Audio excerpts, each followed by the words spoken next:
Hello and welcome to 3D CNC, where we combine 3D printing and CNC to create fun RC projects and builds. Today's video, a 1/28 scale RC drift car, so stay tuned.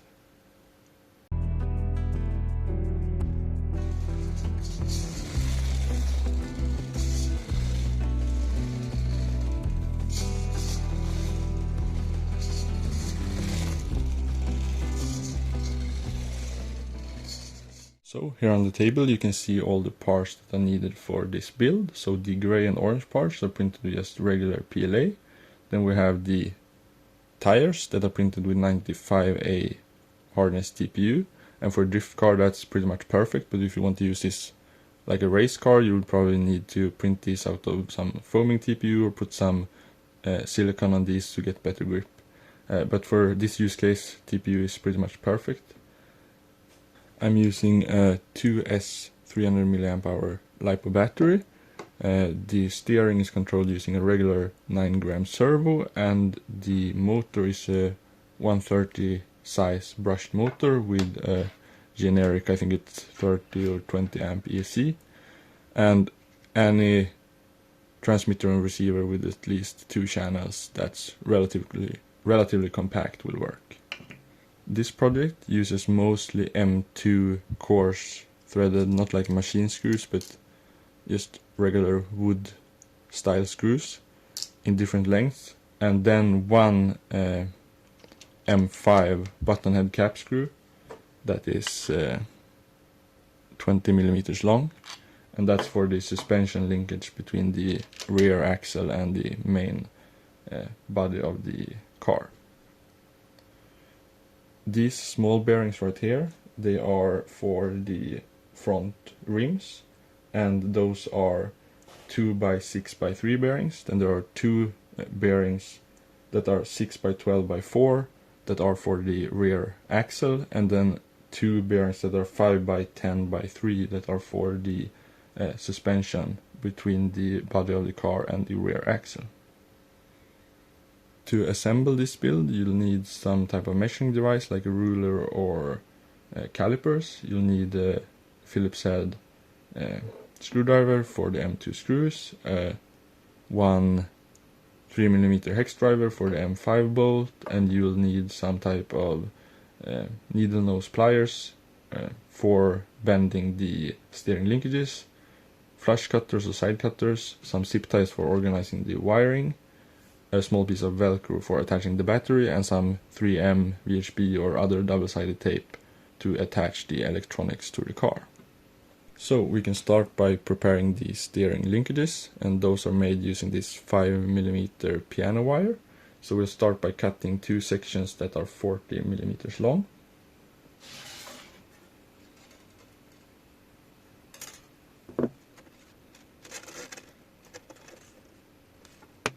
And this doesn't have to be that precise, because we'll bend later to get the exact correct length, but around 40 meters. Then we can go ahead and first make one bend just a few millimeters long, and then we'll go ahead and make an additional bend that will be a few millimeters away and 90 degrees from that. So we'll bend it just like this, and then the other one will actually bend the opposite, so it will go in the same direction. Then we'll bend it backwards, but instead of up we'll bend it down.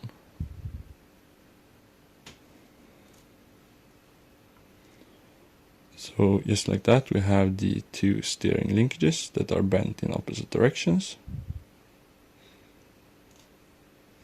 We can also go ahead and prepare the front rims and just push in the bearings in those.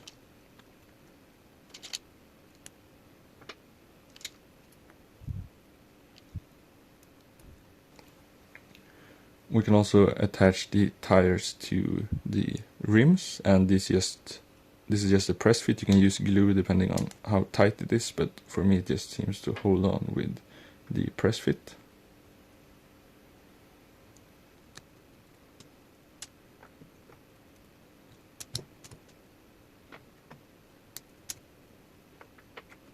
So now we can start with the actual assembly. So just take these side plates for the motor mount and press in the bearings into those.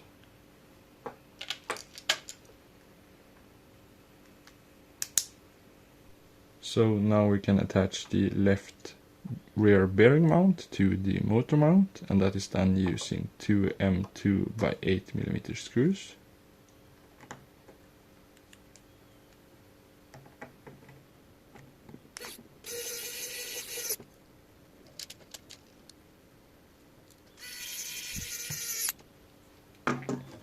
Like so, and the flat side is towards the inside.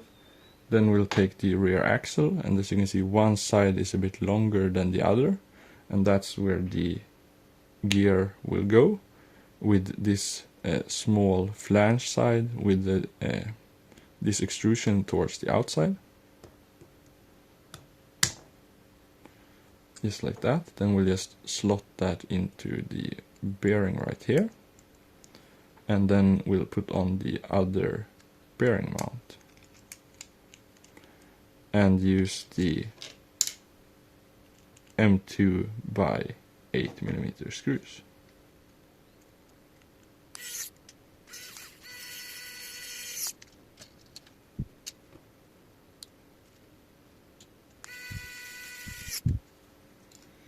Just like so, and make sure it's spinning freely. Now we can install the brushed motor with its gear with this extrusion towards the outside, and just press it on until it's around 0.5 millimeter between the motor casing and the gear.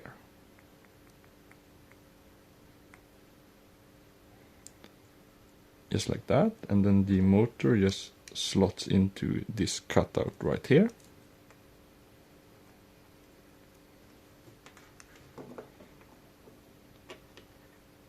And is secured with this top motor mount.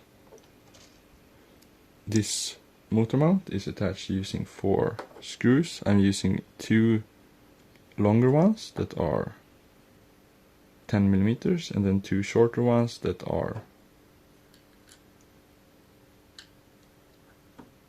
8mm. So the short ones go here in the front, where there's a shorter distance in the mount.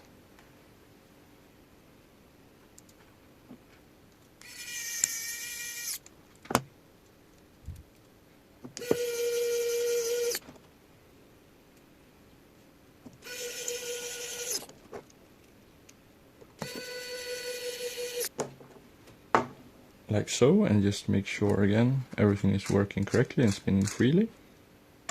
So now we can go ahead and install the 5 by 10 by 3 bearings into the frame. Just making sure they go in straight.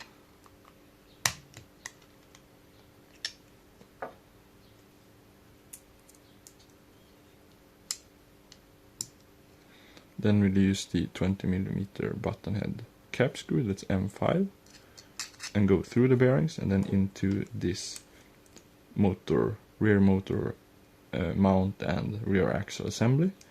And here's actually a place where you could install some small springs to get some spring action in this rotation, but I found that just gravity pushing the car down will keep the tires on the ground, so it's not really necessary, but you could install some springs here. There's just a small layer here that is printed 0.2mm thick to not require support in these gaps right here, so you can take a small drill bit or just a small knife to cut that layer out, and then there's holes right here, the same as in this back motor mount, and you can install some small springs. If you cut springs from a ballpoint pen to the correct length, you could use those here, but as I said, it's not really necessary, so I won't do that, and I think it works fine without. So we'll just go ahead and install these parts by tightening this bolt.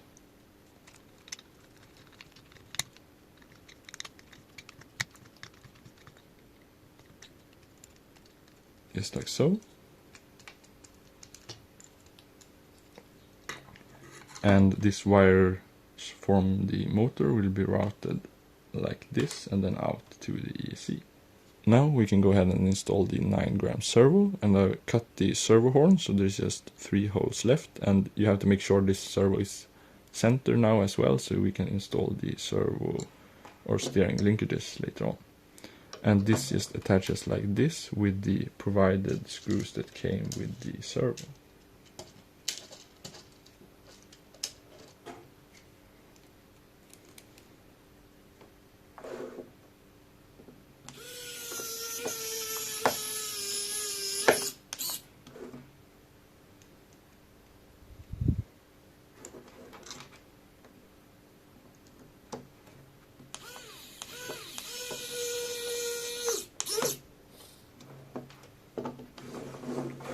Like so, and that wire just goes out to the right here. Then we can go ahead and install the front leaf spring assembly, so that just slots on like that, and then we'll use 2 M2 screws, and these are 6 millimeters long.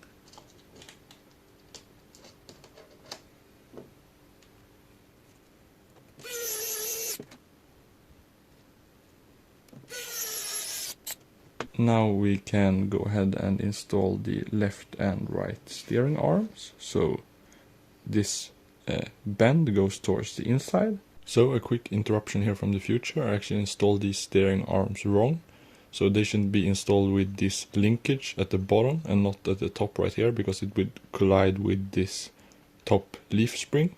So I actually had to swap these, and also I had to extend these piano wire steering linkages because they are more at an angle when you switch them. So do it like this from the beginning, but otherwise everything will be exactly the same. So back to the assembly. And for that we'll use 4 M2 by 4 millimeter screws.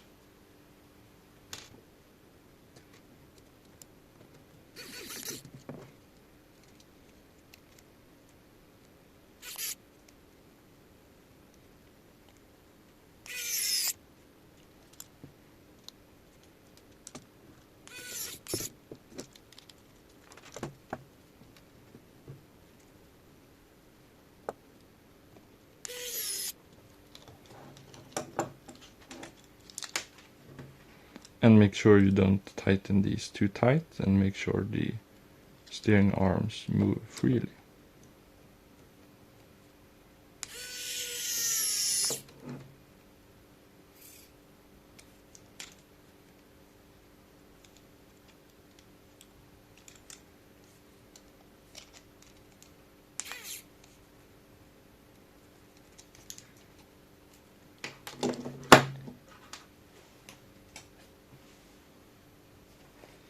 Now we can go ahead and install the steering linkages. So one will go through the servo horn with the bend facing upward, and the other one will go through with it facing downward, but they go through the same hole, so the third hole from the center of the servo.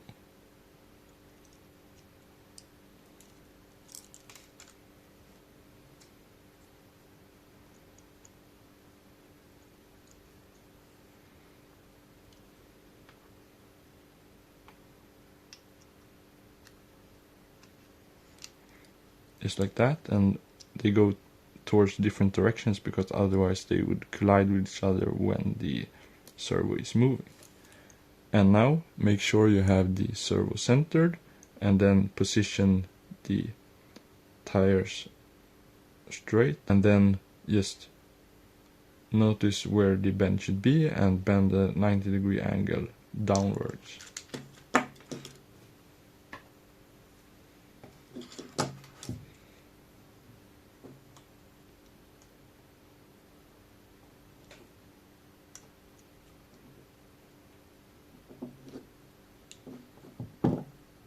And then you can go ahead and try push it through and see if you got it right.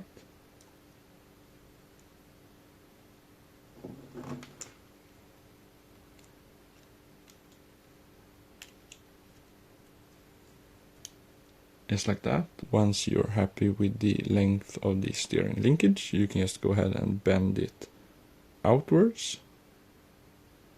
and just cut it off flush with the steering arm.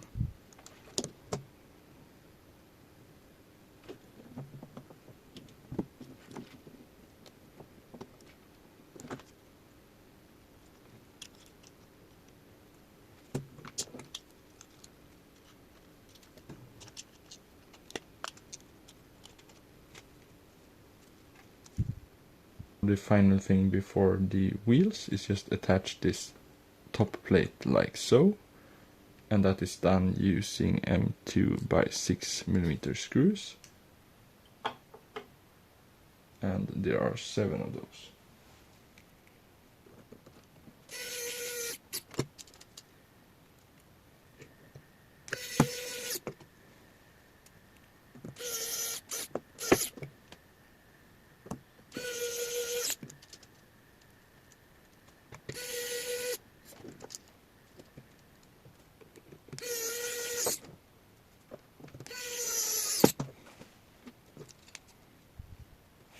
The rear tires without the bearings are just pushed onto the axle with this keyed shape.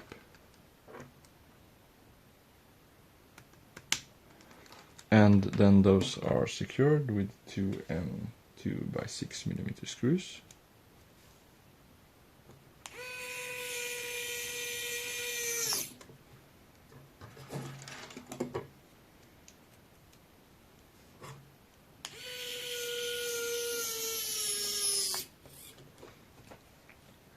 The front tires use 2 M2 screws that are 12mm long. I actually had to put this in a drill and use a small file to sand down the tips of the thread profile, because otherwise this wouldn't actually go through these bearings, even though they are 2mm inside diameter. So depending on your M2 screws, you might have to do this as well, but just a few rotations and then they went through just fine.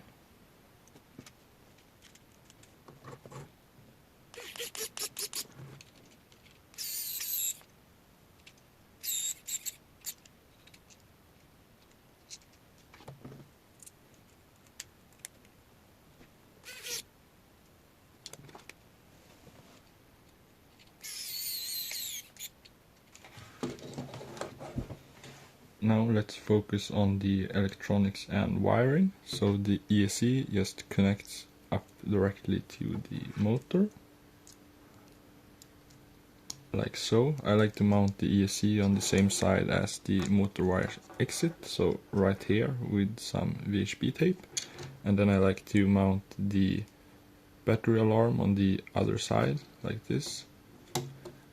The receiver I like to mount here in the back, and then the battery in the front right here. So let's get started with that.